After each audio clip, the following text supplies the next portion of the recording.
Sometimes you get to a point in your life where you're on a timeline and it starts spitting you out. That timeline says you're not welcome here anymore. Or it can be that you're jumping out of a lower timeline. So whether a timeline is spitting you out or you're jumping out of a timeline, today's conversation is going to help you understand more about timelines and more about why it is that some things just aren't working out for you, no matter how hard you're working and trying to be in a certain place or to be liked by certain people or to just get something right. It's not working out.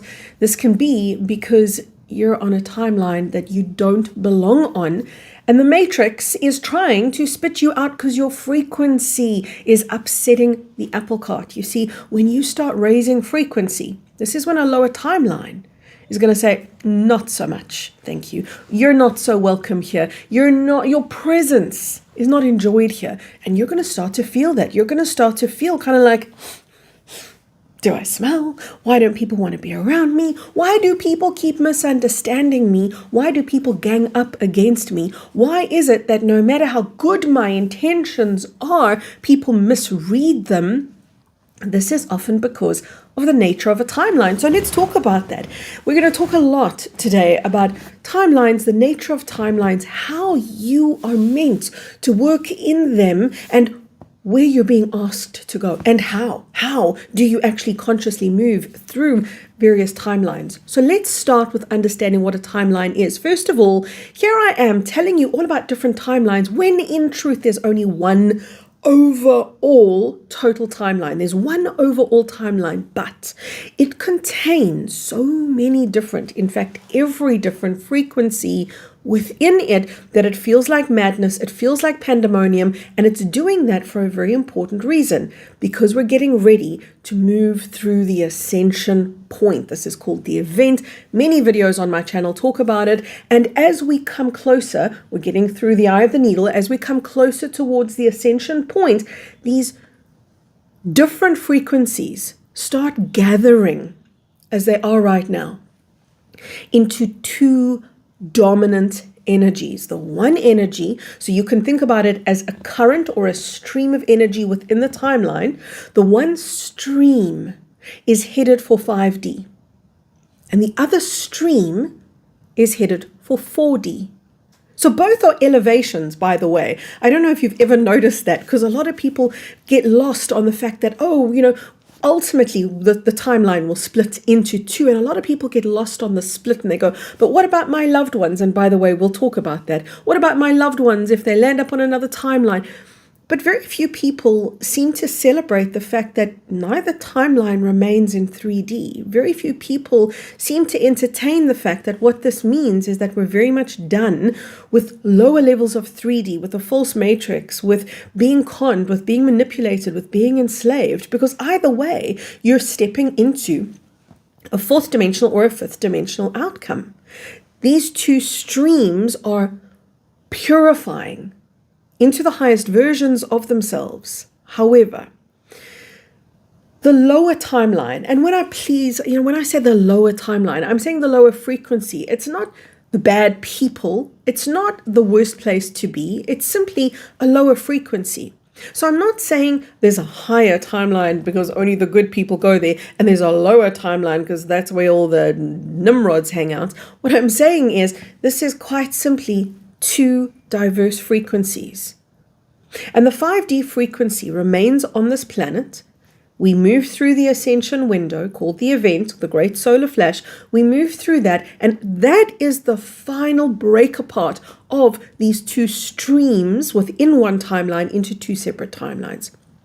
But for the sake of today's conversation, I'm referring to these two streams of energy as two timelines, even though technically it's all encapsulated in one space. So technically it's still one timeline. But here's why, for the first time perhaps, I'm referring to two timelines within one. There's a very important reason, because these two streams are separating, and the frequency difference between the two is very substantial.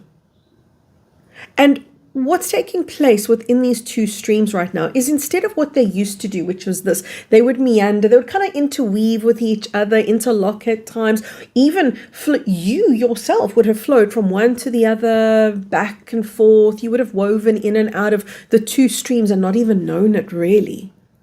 But now you know it, because the two streams are so diverse. So what's going to happen is, you're going to go into one and life's going to work. And you're going to go into the other and life will not. But particularly, what you're going to find is the people who police the timeline. I'll explain to you who they are. The people who police the timeline, they're going to eject you, reject you from their space. So who are the people that police the timeline? Well, the timeline police, so to speak, are everyday, average, ordinary human beings without the job title of timeline police. They are the people who do not want those who challenge them to be in their space.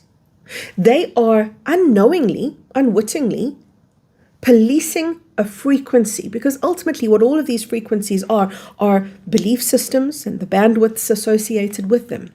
So there are people, for example, that are very fervent in a belief. Maybe they're Trump supporters, maybe they're Trump haters. It doesn't matter. I use the example of Trump because why not, right? If we're going to talk about people on the planet with two very distinct points of view, let's talk about that. Let's talk about vegans and let's talk about carnivores. There you go. There's two people with very distinct points of view. Let's talk about people who are about Bitcoin and people who say it's a heap of rubbish. These are people with very different viewpoints. But what you're going to find more and more is that people who have their viewpoint only want to hang out with people who have their viewpoint. And the moment you're seen to not be in vibrational synergy with their viewpoint, you get outcast. So those are the police, so to speak, of the timeline. They take their job very seriously and they want to convert and convince you to be something else. And so what these people do is they continually tell you who to be, how to be, what to think, when to think. Very often it comes in the form of unsolicited advice.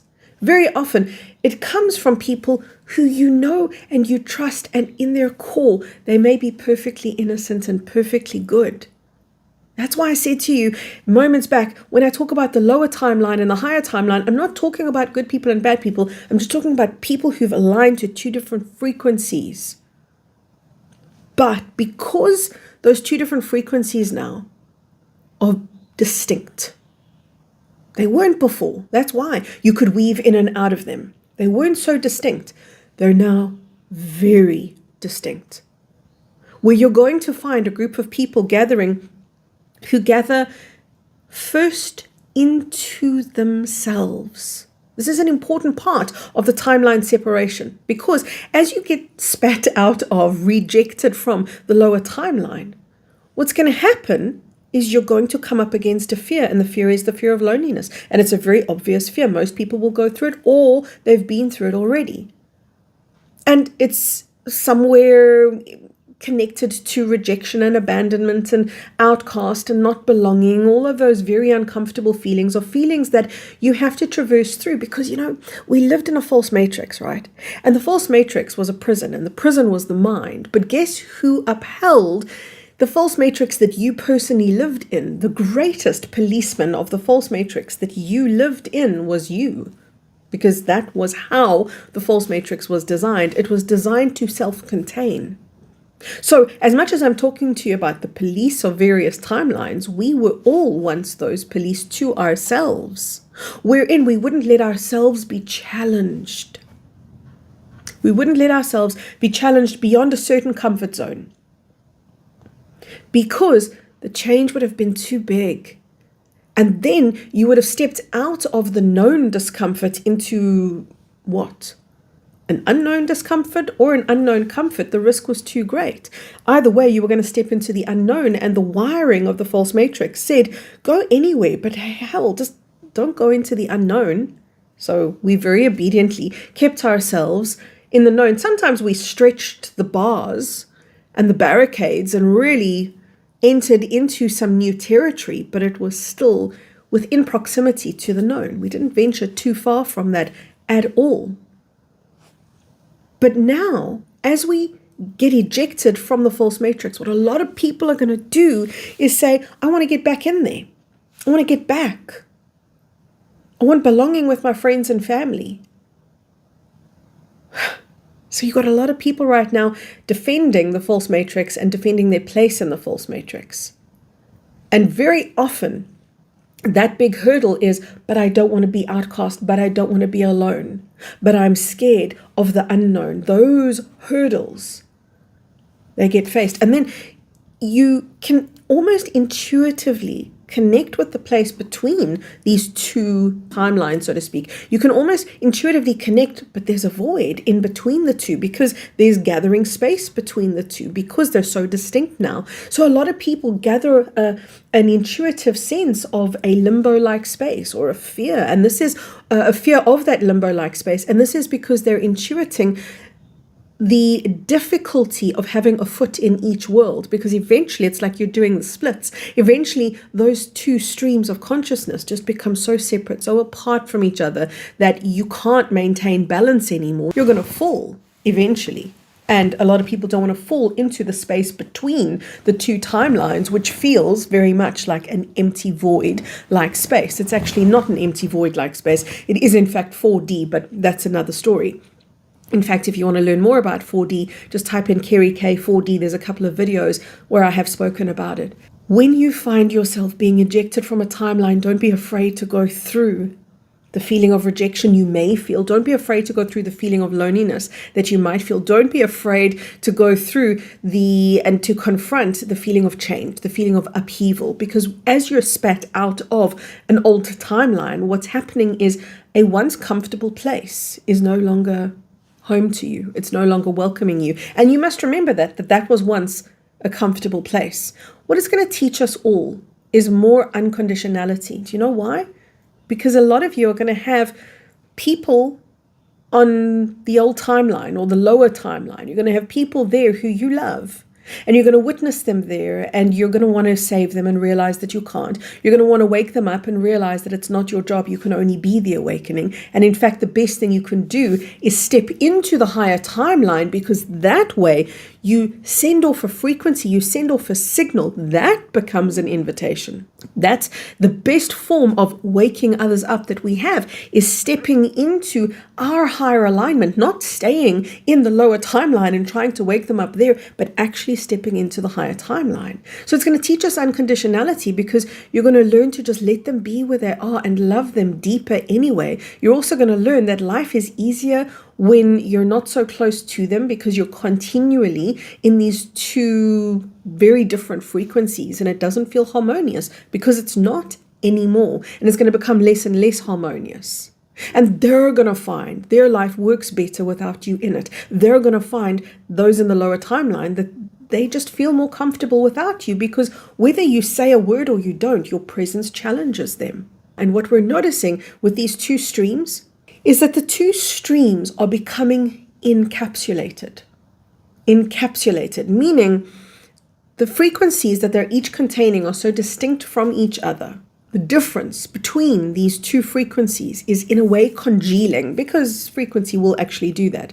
It's one of the reasons why our chakras had in the past a sheath containing each chakra. That used to happen. It's over the time, and I say perhaps the last 10 years, and it will still continue to happen, where that sheath around each chakric point eventually dissolves until your chakras become one column. So it's very natural that when energy is very distinct and separate from another, it's very natural that it will encapsulate itself. It tends to do that. These two timelines, or these two streams within our timeline, is doing exactly that. They are developing a very penetrable wall, you could say, or a sheath. It's very penetrable still. It's just going to become thicker and thicker and harder to be in the two worlds, to interact in the two worlds. Eventually, you're going to feel like you're not seen by a lot of people, which you won't be when you're in a higher timeline. That's going to get worse. For those of you that say, I feel like people don't see me, I feel like I'm in the car and they just don't register that I'm there, or I stand right next to them and it's kind of like they ignore my presence. A lot of people in the lower timeline will do that to people in the higher timeline, and they're not even being rude. They really are not registering your presence. So it's going to become perhaps a little bit weird for a while until eventually those two streams completely move apart from each other. And that final point we know is the point that we call ascension. For some people, it has to be a radical spitting out. In other words, that timeline's got to radically spit you out, and it's got to be nasty about it, because there's something in you that might just want to stay because it's comfortable, or because you've got friends there, or whatever the case might be. But what's going to happen is eventually you'll have to surrender to being alone, to building the new frequency. This is part of the process of stepping into the higher timeline. You step into your fear first of aloneness, then the joy of aloneness, the wonder of aloneness, and then eventually that blossoms into self-acceptance and a deeper sense of wholeness, and you start going, heck, this unknown place is actually quite beautiful, and life starts flowing and working for you. The people who consciously want, by the way, to shift timelines in this way. So I've spoken about the option of the timeline spitting you out, but remember, there's also people who consciously want to jump timelines too. Those people need to employ the method that I'm talking about here. And by the way, I teach this all at a very, very deep and profound level in my online community. Go watch call 143. That was last week's call, if you're a member of the Plasma Light Tribe, or if you want to join. Call 143 was the start of a very deep level of work where we're working at how to let higher consciousness in. And that's part of shifting those timelines, because it's through you engaging with your higher self that you can be in the higher timeline, because that's where the higher self resides. But I know there's going to be people that say, what happens to those on that 4D timeline? They perish at the event, So at the event, they will perish. They're not going to move into 5D. The people who move into 5D are the people that remain here on the planet. They move into 5D. There's a video that I've done. I know I always refer to previous videos just because there is so much content, guys. There's so much work that I've released that you guys ask me about in the comments, but I've already covered it. So if you go and you watch the Ascension Wave practice round, that's going to give you a lot of insight into what actually takes place at Ascension. There's also It Goes Dark Before Ascension. There's a number of videos that you can watch to catch up on this if you need to. But for those people who are not staying on planet Earth because they're not moving into the higher timeline, they'll perish at the Ascension event, and they'll reincarnate then into a new body, new name. They won't have memory of where they've been, just like you don't have memory of where you were in the lifetime before this, but they'll start a brand new ascension cycle. We'll also start a brand new cycle, but we'll start a brand new cycle in 5D. And I'm going to leave a video for you over here. This is another perler of a video. I released it some time ago, and I have a feeling that quite a few of you would have missed this one, so go ahead and watch this about the Ascension Wave. Lots of love from my heart, all the way to yours.